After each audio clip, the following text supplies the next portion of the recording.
महादेव का रूप। महादेव का रूप कैसा है भैया? कोई जानता ना हो ना कि ये महादेव हैं और अचानक से आधी रात को बीच रास्ता में मिल जाए तो आदमी खड़ा खड़ा थर थर कांपे। गले में मुंडों की माला, बाघंबर धारण किए हुए, शरीर पर भस्म जमाए हुए रमाए हुए, गले में लंबे लंबे सर्प शेषनाग पड़ा है, देख करके आदमी घबरा जाए। और एक बात और है, ये अपना रूप किसी के लिए बदलते नहीं है। जब महादेव दर्शन के लिए निकल रहे थे घर से तो पार्वती जी ने पूछा कहाँ जा रहे हो? तो महादेव बोले लाल जी के दर्शन करने जा रहे हैं। माता पार्वती बोली ऐसे जाओगे? गले में मुंडों की माला, बिच्छू सर्प लगाए हुए ऐसे जाओगे? भैया ये जो गार्ड हैं अभी चुप हो जाइए, अभी कोई आगे नहीं बढ़ेगा, हमारी तरफ ध्यान दो। ये काले चश्मा वाले भैया रुक जाओ, आप हमें बताइए, हम आप सबको आगे कर देंगे, जब भजन आएगा तब करना, कथा के बीच में डिस्टर्ब मत करो। सबसे हमारी प्रार्थना है जैसे ही भजन कोई हम गाएं, संकीर्तन गाएं, उसमें सब लोग थोड़े थोड़े आगे आ जाना, पीछे जगह थोड़ी कम है तो भजन के समय आना, लेकिन कथा के बीच नहीं, कथा के बीच कोई डिस्टर्ब ना करे। तो कहाँ थे हम? बुलवा दिया। कहाँ थे? चलो आप बताओ। दर्शन करने आए वो तो हमें भी पता है।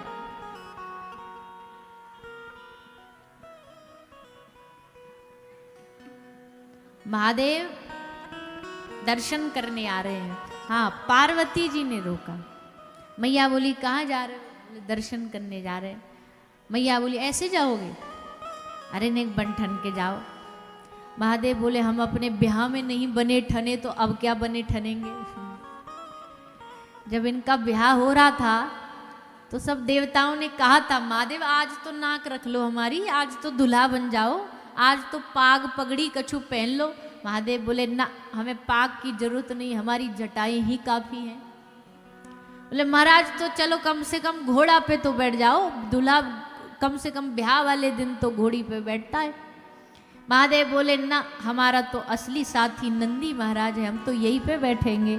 तो नंदी पे बैठे, और वो भी उल्टा मुंह करके बैठे, बैक साइड रिवर्स में। देवता बोले ऐसा दूल्हा हो तो महाराज बारातियों को तो डंडा मार मार के भगा दिया जाएगा। इससे बढ़िया एक काम करो, इनको पीछे आ जान दो। देवताओं ने सोचा हम पहले पहले पहुंच जाते, कम से कम चाय नाश्ता तो इज्जत से मिल जाएगा पहले, क्योंकि जब ये पहुंच जाएंगे वाके बाद तो हमारी कोई इज्जत नहीं है वहां। तो सबरे देवता आगे आगे भागे जा रहे हैं। महादेव पीछे छोड़, दूल्हा पीछे छोड़ दिया, बाराती आगे आगे भागे जा रहे हैं। महादेव समझ गए अच्छा हमारे संग चलने में शर्म आ रही है तुम्हें, बड़े देवता बने फिरते हो, रुक जाओ अभी हम अपनी बारात खुद ही बना लेंगे। महादेव ने बजाया एक डमरू, और जैसे डम डम डम डम डमरू बजा, दुनिया भर के शमशान से जितने भूत प्रेत हैं सब आकर के महादेव की बारात में शामिल हो गए।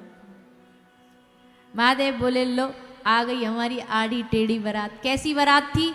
कोई मुखहीन विपुल मुख काहू, काई का तो मुंह ही नहीं है, वो धड़ी धड़ चल रहा है। किसी के हजार हजार मुंह है, किसी के 2 हाथ है तो किसी के 100 हाथ है, और किसी के हाथ ही नहीं है। ऐसी आड़ी टेढ़ी बारात महादेव की। अब जैसे हिमालय राजा के घर बारात पहुंची, सामने मैना जी खड़ी थी, सासू माँ जी खड़ी थी आरती की थाली लेके स्वागत करने के लिए। दामाद जी आ रहे, आहा दामाद जी आ रहे। सोई सबसे पहले इंद्र आ रहा था चल करके। सासू माँ तैयार हो गई, बोले जलाओ जलाओ दीपक जलाओ। दामाद जी आ गए, संग में खड़े थे नारद जी। नारद जी ने कहा नाना देवी ये दामाद जी नहीं। अरे ऐसे दामाद जी, आपके दामाद जी तो देखो, ये तो उनके यहाँ पानी भरते हैं। देवी बोली हाँ। बोले हाँ, अरे हमने आपकी छोरी के यहाँ लड़की के यहाँ ऐसे ही थोड़ी लड़का ढूंढ लिया, बड़ा चुन के लाए हैं। मीना जी बोली वाह क्या बात है। थोड़ी देर बाद कामदेव आया, आहा बड़े बड़े धुरंधरों के स्वरूप को मर्दन करने वाला कामदेव जैसे पहुंचा। मैंने फिर तैयार हो गई, मैंने जो लाओ लाओ माला माला लाओ, दामाद जी आ गए। नारद जी बोले देवी ने ठहरो ठहरो, ये दामाद जी नहीं है, ये तो दामाद जी के दास हैं, ये तो उनके यहाँ नौकरी करते हैं। मीना जी बोली वाह दास ऐसे हैं तो मालिक कैसा होगा। नारद जी बोले चिंता ना करो, आ ही रहे देख लेना, पर थोड़ा और रुक जाओ। वो बोली बहुत वो, अरे नारद जी हम पूरे जीवन भर आपका एहसान नहीं चुका पाएंगे, हमारे लिए हमारी बेटी के लिए इतना बढ़िया वर ढूंढ दिया आपने। नारद जी ने कहा देखते हैं, अभी जब दामाद जी से मिल लोगी फिर भी यही धन्यवाद दोगी तब पता लगेगा, अभी बस थोड़ा इंतजार, वेट एंड वॉच। तो महाराज जैसे देवताओं की बारात हुई खत्म, अब हुई असली बारात चालू। और जैसे असली बारात भई चालू, अब आप सोचो एक आदमी सामने आए, सर नहीं हो, धड़ी धड़ से चलता हुआ आ रहा और आकर के आपसे पूछे कि बारात के ठहरने की व्यवस्था कहाँ है। तो क्या हालत होगी हमारी। सबरे भग गए, बोले बारातियों को छोड़ो, ये बारात स्वागत करने योग्य नहीं है। नारद जी से पूछा मीना जी ने दामाद जी कहाँ, बोले वो देखो पीछे नंदी पे उल्टा मुंह किए बैठे हैं। बोले इनका मुंह तो सीधा करवा। बोले रुक जाओ, आ रहे हैं आ रहे हैं, उतरने दो। महादेव उतर के आए, और जैसे महादेव उतर के आए, मीना जी ने जैसे देखा हाथ से आरती की थाली गिर गई, मूर्छित होकर गए, जमीन पर गिर गई। महादेव नजदीक आए, देखा एक माता जी गिरी पड़ी है। महादेव साइड वाले से बोले देवी कौन है? बोले आपकी सासू माँ है। ये पड़ी क्यों है? बोले आपके रूप को देख के। जैसे तैसे पानी वानी के छींटे मारे, बोले देवी जागो। देवी जागी, जागी, जागते ही उन्होंने कहा नारद को ढूंढ के लाओ, ये कहाँ है? और नारद जी तो तब तक वहां से गायब है। उनको पता था असली बारात आने से पहले ही हम यहाँ से खिसक लेंगे। नारद जी वहां से निकल गए। अद्भुत बारात। कैसी बारात? बोले वो पुराने जमाने में नहीं होते थे, ठहरने के लिए एक गांव में जगह होती थी, वहां व्यवस्था कराई गई। अब व्यवस्था कराई गई, वो बारात को भोजन कराओ, भोजन कराओ, पत्तल लगाओ, पत्तल लगाओ। अब एक आदमी पत्तल लगाता जा रहा है लाइन को, अब लगाता तो जा रहा पर पीछे से गायब होती जा रही पत्तल। बोले गई कहाँ? बोले ये भूत प्रेत, इनको यही नहीं पता, पत्तल ही खाना समझ के उठा उठा खाने लगे। कोई हवा में उड़ रहा है। ऐसी बारात महाराज। नारद जी को मैना जी ने कहा तुमने हमारी पुत्री की जिंदगी बर्बाद कर दी। लेकिन फिर नारद जी ने आकर के पूरा समझाया वृतांत। देवी आपकी पुत्री का भाग्य जाग गया कि आपकी पुत्री को वर के रूप में महादेव प्राप्त हुए। ऐसा वर कहाँ दुनिया में होगा, सब बताया। फिर जाकर के विवाह हुआ।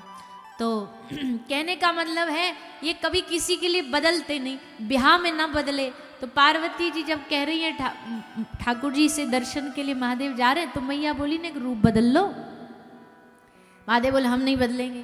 देवी बोली तो फिर आपको दर्शन ना हो पाएंगे, कौन घुसने देगा आपको इस रूप में? बताओ, नया नया जन्मा बालक और उसके पास आपको कोई इस रूप में जाने देगा? दर्शन ना मिलेंगे आपको। तो दर्शन ना मिलेंगे ये सोच के महादेव के मन में आया कि सही कह रही, चलो अपने गले के सांप सब पूरे आज के लिए, आज भर के लिए हम उतार देते।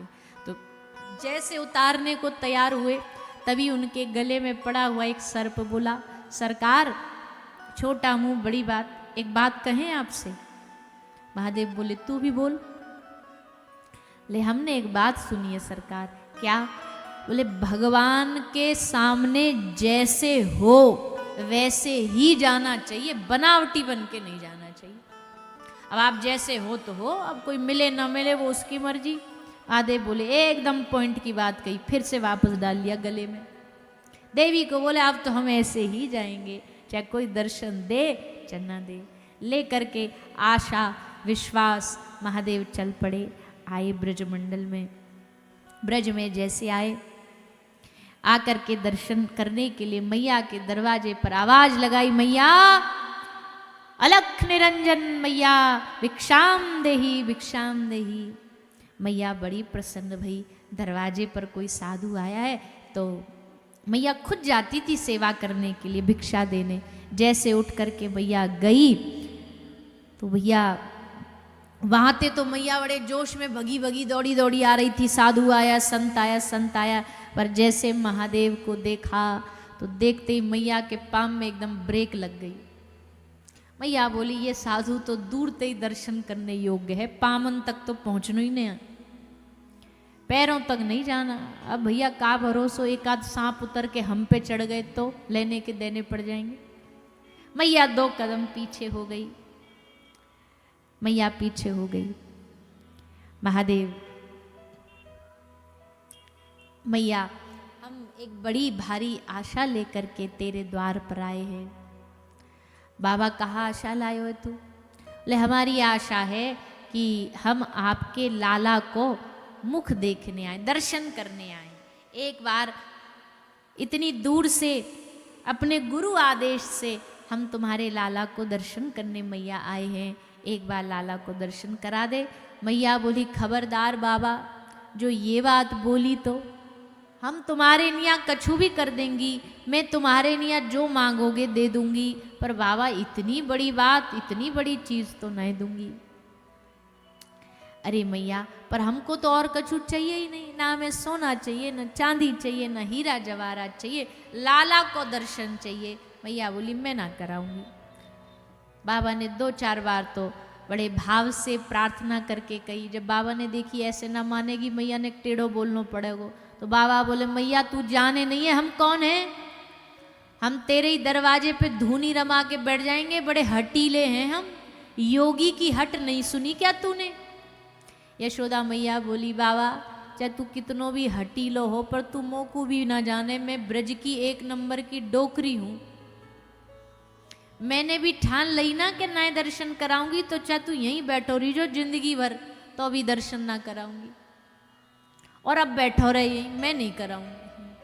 कह के मैया भीतर चली गई। अब तो महाराज महादेव ने सोची मैया तो मानेगी ना, तो अब कहा करूं, आशा तो लेके आए हैं, ऐसे तो जाएंगे नहीं निराश होके। ठाकुर जी से निवेदन करी, लाल जी को प्रार्थना करी, भगवान को थोड़ों ने कर्रे में आके सुनाए, ले अजी ये कोई दोस्ती है, कोई तुम्हारे दरवाजे आए और तुम दरवाजा बंद करे भीतर छुपे बैठे हो, ने बाहर आ जाओ। ठाकुर जी बोले हम आ तो जाते, पर पतो अभी हम 4 दिन के हैं, 4 दिन को बालक अगर चलने लगो ना पामन पे, तो मैया समझेगी घर में बालक ना भूत पैदा हो। 4 दिना को बालक बताओ चले कोई? आमे तो हम बाहर कैसे? चलो आ नहीं सकते तो बोल के कह दें, तो बोल भी नहीं सकते। 4 दिन का बालक बोले तो भी मैया घबरा जाएगी कि भैया कौन बला घर में पैदा हुई है, 4 दिन में ही बोलने लग गया। बोल नहीं सकते, चल नहीं सकते, उठ नहीं सकते, तो फिर बोले हम तो एक ही काम जानते हैं अभी, रोना, इसके अलावा हमको आता ही क्या है। महादेव बोले तो फिर यही ठीक, क्या पता यही ते काम बन जाए। सो महादेव और बाल कृष्ण लाल की मिली भगत हुई, और उसी मिली भगत में ठाकुर जी ने रोनो चालू करो। रोनो देख करके मैया लाला को चुप करावे की कोशिश करती हैं, खूब लाला को गोद में लेके दुलार करती, हिलाती डुलाती सब करती, पर ठाकुर जी को तो बीमारी कुछ और है। दूध पिला दिया, झुंझुना दे दिया, सब दे दिया, पर चुप ही नहीं हो रहे, और रोई जा रहे। सखी बोली अब जब गाय को बहुत उम्र में लाला होए, बालक होए, और खासकर गांव में होए, तो आस पड़ोस की जो पड़ोसन रहे ना, वो बड़ी बीच में आकर के ज्ञान बांटे कि ऐसे कर ले, वैसे कर ले, ये कर ले, वो कर ले। तो एक गोपी बोली मैया तो को बालक पालनो ना आवे, देख या को अभी मैं गोद में लेके अभी खिलाऊंगी, चुप है जाएगो। गोपी ने गोद में लेके खूब लाला को खिलायो, हिलायो जुला, लाला चुप ही ना भई। गोपी बोली मैया लाला को कोई भूख प्यास की बीमारी नहीं है, तो फिर कहाँ बीमारी है? ले मैया तेरे लाला को नजर लग गई है, ये बीमारी है, तो मैया नजर उतार। तो मैया ने नजर उतारी। नजर उतारने के बाद भी लाला चुप ना भये, तो सखी बोली मैया नजर भी ना लगी तो फिर का भयो है? बोले मैया तेरे छोरा के ऊपर कोई भूत प्रेत चढ़ गए हैं, सो मैया भूत प्रेत तो उतारवाने पड़ेंगे। मैया बोली नजर तो आ गई हम पे उतारनी, भूत प्रेत तो ना हमें उतारने, या को तो कोई एक्सपर्ट चाहिए। गोपी बोली मैं ढूंढ के लाती हूँ। जैसे निकली तो सामने बैठे महादेव। महादेव को गोपी जा करके बोली बाबा तुमको भूत उतारने आते हैं? महादेव बोले बिल्कुल आते हैं, हमारा नाम ही भूतनाथ है, हम तो या मामले में या चीज में तो एकदम एक्सपर्ट है। अच्छो तो लाला के ऊपर भूत चढ़े तुम उतार दोगे क्या? बोले अभी लेके आओ, देखो तुरंत ना चुप हो जाए तो नाम बदल देना। गोपी भगी भगी भीतर गई, मैया को मनायो और मैया लाला को गोद में लेकर के बाहर आई। और जैसे बाहर आई महादेव ने देखा लाला को, दर्शन किया। और भैया जैसे लाला को दर्शन करो, आहा देख करके देखते खड़ी की खड़ी रह गई सखी, समझ ना पा रही। सखी खड़ी है, मैया खड़ी है, महादेव खड़े हैं, महादेव की आंखों में अश्रु हैं। लाला को देख देख करके हृदय द्रवीभूत हो रहा है। कितना सुंदर भगवान का रूप है, आज तक जो ना हमने कभी देखा ना कभी अनुभव किया। भगवान को चतुर्भुज रूप में देखा, नारायण रूप में शेष नाग पर शयन करते हुए देखा, पर आज छोटो सो बालक बन करके यशोदा मैया की गोदी में बैठो बैठो मुस्कुरा रहे हुए। ऐसो रूप तो भैया न भूतो न भविष्यति, कभी ना भयो।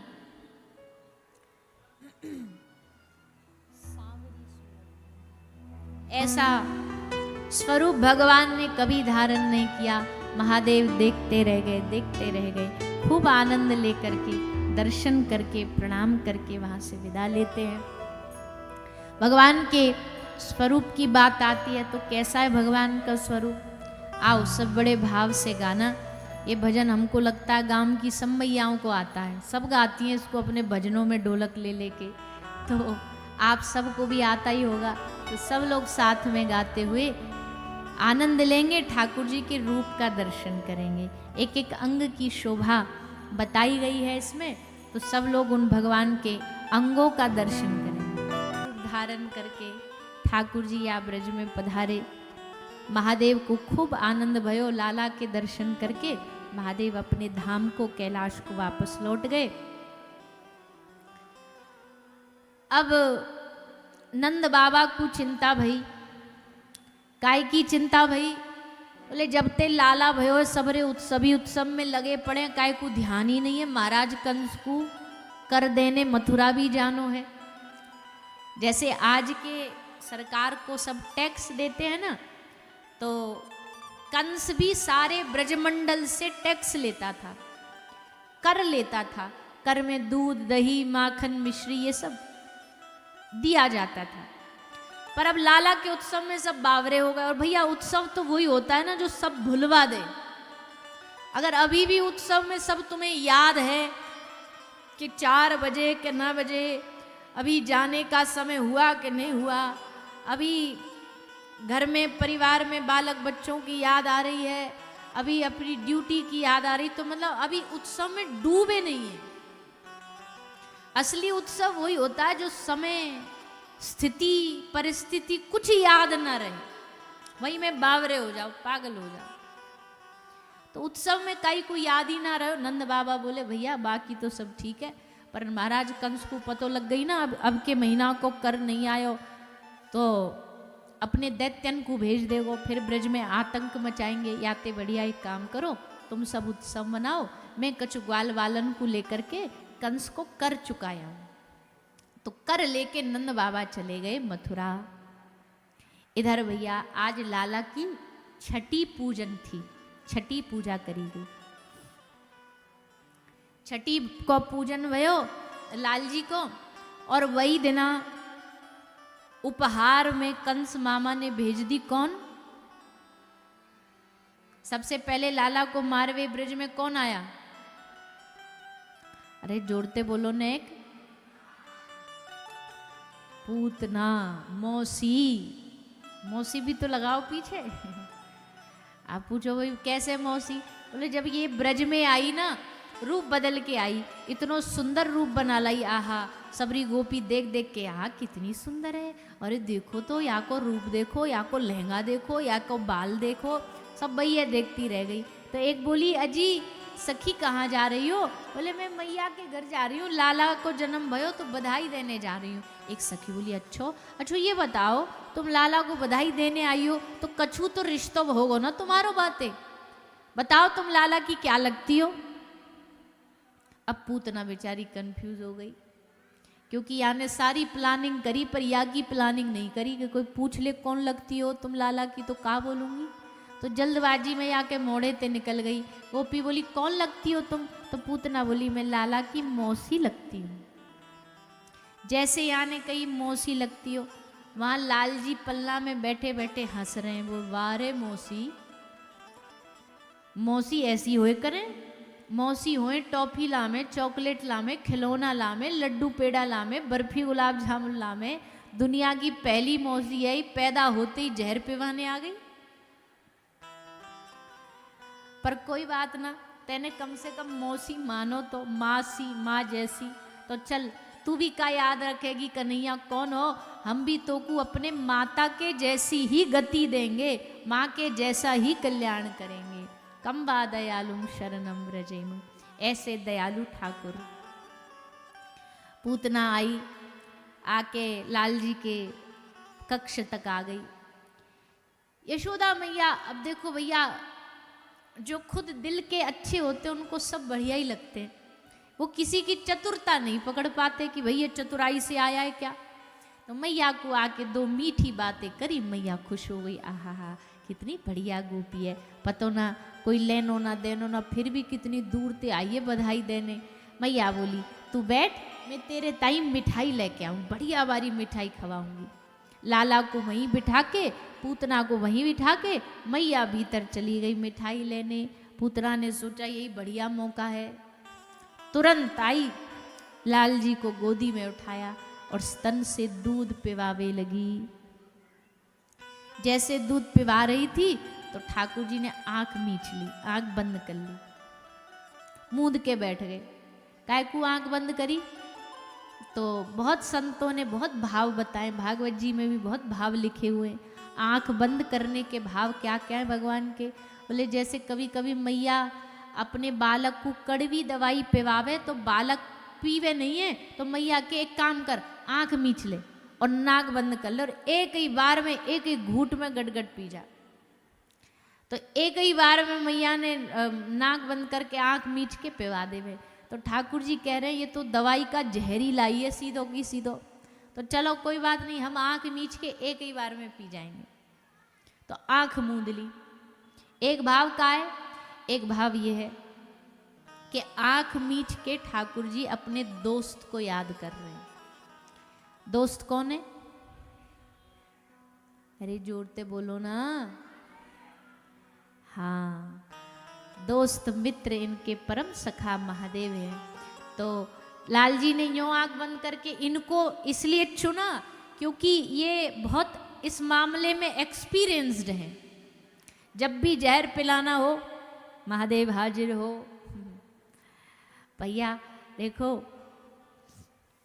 अमृत को पी लेने वालों को देव कहते हैं, पर जब जब कोई कड़वा और अशुभ पीने की बात आए ना तो सब पीछे हट जाते। देवताओं को जब अमृत पीना था तो सबरे आगे आगे, पर जब कड़वा पीना था यानी विष पीना था तो सबने किसको बुलाया? हमको इस पर एक छोटा सा विनोद का जोक है, याद आ रहा है, कहो तो सुना दे।